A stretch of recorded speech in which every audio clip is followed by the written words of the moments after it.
तो hello friends, आज इस वीडियो में हम सीटेट साइंस का क्वेश्चन डिस्कस करेंगे। और इसके पहले वाले वीडियो में सीटेट के लिए सीडीपी का प्रीवियस ईयर क्वेश्चन हम लोगों ने डिस्कस किया था विथ आंसर। पूरे 30 क्वेश्चन किए थे। पार्ट 1 में 15 क्वेश्चन और पार्ट 2 में 15 क्वेश्चन। आज इस वीडियो में साइंस का क्वेश्चन देखते हैं आप। तो जो है कि पहला क्वेश्चन है, धातु ऑक्साइड प्रवृत्ति में क्षारकीय होते हैं और वायु गर्म होने पर फैलती है। ये जो है कि ऑब्जर्वेशन ये जो है कि ऑब्जर्वेशन और इन्फ्रेंस से क्वेश्चन है। वायु गर्म होने पर फैलती है। कार्बन डाइऑक्साइड प्रवेश कराने पर चूने का पानी दूधिया हो जाता है। सोडियम हाइड्रोक्साइड और हाइड्रोक्लोरिक अम्ल एक दूसरे के उदासीन होते हैं। तो अगर अवलोकन जो है कि ऑब्जर्वेशन द्वारा निरूपित है एवं आई द्वारा अध्याहार इट मीन इन्फ्रेंस है, तो निम्नलिखित में से कौन सा सही है? तो सेकेंड हमारा जो कि सही आंसर हो जाएगा। ये दूसरा राइट आंसर है हमारा। ठीक है, और नेक्स्ट क्वेश्चन देख लेते हैं। ये मतलब इसका ये मतलब है इस क्वेश्चन में कि जो ऑब्जर्वेशन है इट मीन्स हम किसी अवलोकन कर रहे हैं। किसका? तो बी है ना। बी जो है कि वायु गर्म होने पे फैल रही है, इसे हम देख सकते हैं, ऑब्जर्व कर सकते हैं। और ठीक है, बी और सी ऑब्जर्वेशन में आएगा और सी भी है। कार्बन डाइऑक्साइड प्रवेश कराने पर चूने का पानी दूधिया, ये भी हमारा ऑब्जर्वेशन में आएगा। लेकिन इन्फ्रेंस में हमारा क्या आएगा? इन्फ्रेंस में आएगा कि जो है कि निष्कर्ष, हम क्या निष्कर्ष पे आ जाएंगे ना, इन बातों से निष्कर्ष पे आ जाएंगे कि हाँ ये हुआ था तो ये बना था। जैसे धातु ऑक्साइड प्रकृति में क्षारकीय होते हैं। ठीक है, metal oxide are basic in nature. तो ये इन्फ्रेंस है। और डी भी इन्फ्रेंस है कि सोडियम हाइड्रोक्साइड और एवं हाइड्रोक्लोरिक अम्ल एक दूसरे को उदासीन कर देते हैं। तो इसीलिए B is our right answer. ठीक, नाउ नेक्स्ट क्वेश्चन। दूसरा क्वेश्चन है कि निम्नलिखित में से कौन सा विज्ञान में वैकल्पिक अवधारणाओं की विशेषता नहीं है? ठीक है, तो जो है कि निम्नलिखित में से कौन सा विज्ञान में वैकल्पिक अवधारणाओं की विशेषता नहीं है? तो विचार, कारण एवं प्रभाव तर्क को प्रदर्शित नहीं करते हैं। ये हमारा हो जाएगा जो है कि चौथा राइट आंसर हो जाएगा कि idea do not demonstrate causes and effect reasoning.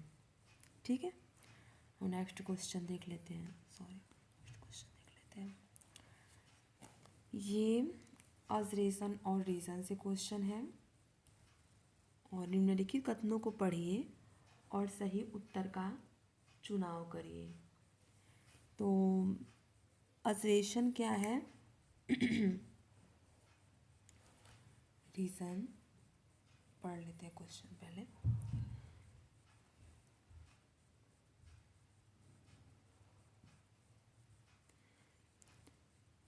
अम्ल का मंथन करना उच्च रूप से ऊष्माक्षेपी अभिक्रिया है। इसीलिए यह अनुशंसित है कि अम्ल को तनु बनाने के लिए जल में अम्ल डाला जाना चाहिए, न कि अम्ल में जल। तो हाँ, ये बात सही है। Dilution of acid is highly exothermic reaction.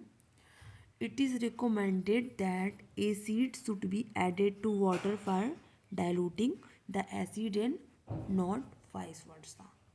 ठीक, तो इसका ए और आर दोनों सही है।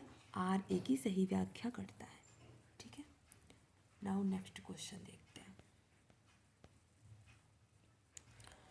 ये भी ऑब्जर्वेशन रीजन से क्वेश्चन है कि जल में घुली हुई ऑक्सीजन की उच्च मात्रा जलीय प्राणियों के श्वसन दर पर जल में घुली हुई ऑक्सीजन की उच्च मात्रा जलीय प्राणियों के श्वसन तंत्र को प्रभावित करती है। इसीलिए थल प्राणियों की तुलना में जलीय प्राणियों की श्वसन दर धीमी होती है। तो ये कह रहा है कि जल में घुली हुई ऑक्सीजन जो है कि उच्च मात्रा जलीय प्राणियों के श्वसन दर को नहीं, ये गलत है, प्रभावित नहीं करती है। ठीक है, और ये भी गलत हो जाएगा, इसलिए ए और आर दोनों गलत है। ठीक है, नेक्स्ट क्वेश्चन।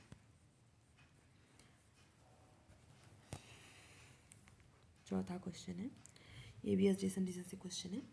एक वक्रित सतह से टकराने के बाद ध्वनि तरंगें सभी दिशाओं में परिवर्तित हो जाती हैं, इसीलिए सिनेमा हॉल और संगीत समारोह हॉल की छतें सामान्यतः वक्रित होती हैं।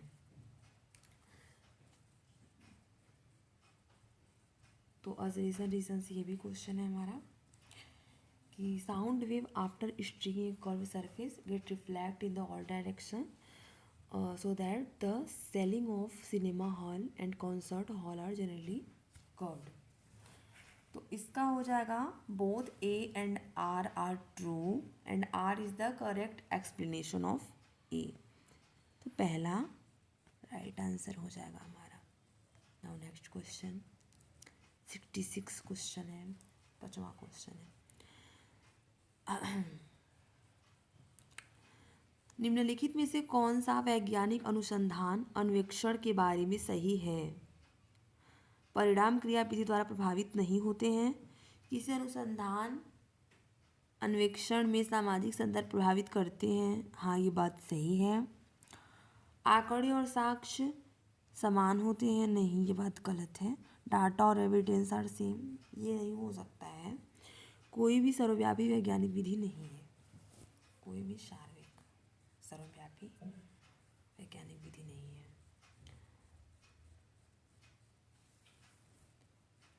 इसमें जो है कि रिगार्डिंग साइंटिफिक इन्वेस्टिगेशन के अकॉर्डिंग बताना है आंसर। तो इसमें बी और डी हमारा सही हो जाएगा, ऑप्शन दूसरा सही है। ठीक है, नेक्स्ट क्वेश्चन देख लेते हैं। ये भी हमारा ऑब्जर्वेशन और रीजन से है। ऑब्जर्वेशन रीजन से सीटेट में अब इस टाइम बहुत अच्छे क्वेश्चंस आने लगे हैं और 8 से 10 क्वेश्चन ऑब्जर्वेशन रीजन से आते हैं, ताकि ज़्यादा से ज़्यादा हमें जो है कि क्योंकि ऐसे क्वेश्चन हमारे टाइम को ज़्यादा कंज्यूम करते हैं, इसीलिए तो इस क्वेश्चन में प्रैक्टिस के लिए मतलब बहुत ज़रूरी है। प्रैक्टिस अच्छा रहेगा तो अच्छे से सॉल्व हो पाएगा। तो ये ऑब्जर्वेशन रीजन का क्वेश्चन है। क्योंकि टंगस्टन का निम्न प्रतिरोध एवं उच्च गलनांक होता है, इसीलिए एक तापदीप्त बल्ब का पुतंतु टंगस्टन का बना होता है। तो इसमें ए इज ट्रू है, आर इज फॉल्स है। ठीक है, ए सही है लेकिन आर हमारा गलत हो जाएगा। ठीक है, नेक्स्ट क्वेश्चन देख लेते हैं।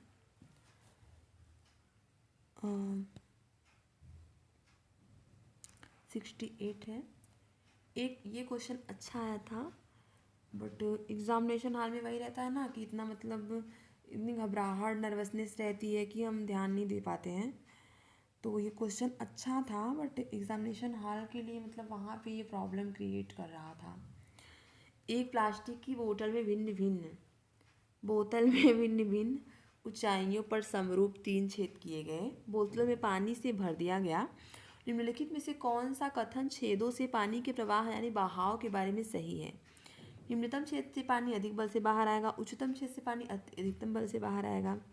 तीसरा है सभी छेदों से पानी समान रूप से बाहर आएगा। चौथा है निम्नतम छेद से पानी अधिकतम दूरी पर गिरेगा, उच्चतम छेद से पानी अधिकतम दूरी पर गिरेगा, सभी छेदों से पानी समान दूरी पर गिरेगा। तो जो है कि इसमें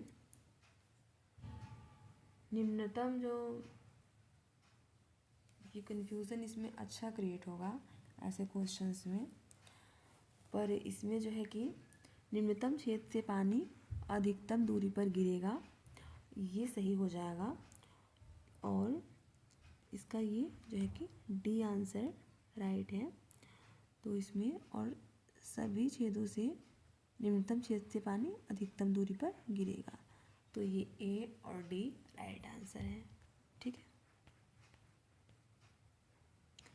निम्नलिखित में से क्या मानव परिसंचारी प्रणाली तंत्र को वर्णित करेगा?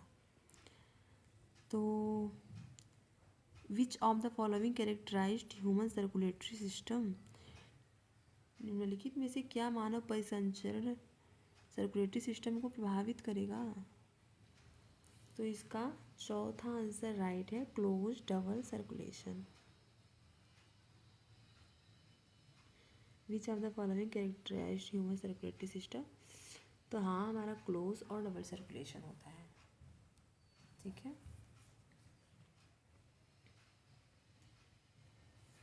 अगर आप हिंदी में पढ़ोगे साइंस का क्वेश्चन तो मतलब बहुत कन्फ्यूजिंग होता है। नॉर्मल से इस क्वेश्चन में सर्कुलेटरी सिस्टम के बारे में पूछा है, तो हमारा सर्कुलेटरी सिस्टम क्लोज टाइप का होता है और डबल सर्कुलेशन होता है उसमें। तो बस ऑप्शन सीधे से ये बोल लगा देना है। आप हिंदी पढ़ोगे तो कन्फ्यूज ही रहोगे, तो इस साइंस के लिए तो इंग्लिश ज़्यादा प्रेफर करो, तब भी बढ़िया है। और नेक्स्ट क्वेश्चन है, ये देख लेते हैं। सीटीपी के क्वेश्चन हिंदी में आसानी से सॉल्व हो जाते हैं, बट इंग्लिश में साइंस के क्वेश्चन आसानी से सॉल्व हो जाते हैं। ठीक है,